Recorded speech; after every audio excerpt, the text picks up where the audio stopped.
Një aksident rrugor është regjistruar në aksin Shkodër-Hani Hotit, ku automjeti me drejtues shtetasen BG është përplasur me automjetin me drejtues shtetasen ES. Si pasojë e përplasjes, të dyja drejtueset kanë mbetur të dëmtuara lehtë dhe janë transportuar në Spitalin Rajonal Shkodër, ku ndodhen jashtë rrezikut për jetën.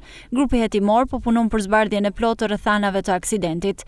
Ndërkohë, specialistët për hetimin e krimeve të Komisariatit të Policisë Shkodër shpallën në kërkim shtetasin FS 36 vjeç, banues në Shkodër, pasi dyshohet se nuk i është bindur urdhri të një punonjësi të policisë bashkiake për largimin e automjetit dhe ka ushtruar dhunë fizike ndaj tij. Po ashtu, specialistët e sektorit për hetimin e narkotikëve referuan materiale në prokurori, ku nisi procedimi në gjendje të lirë për shtetasin.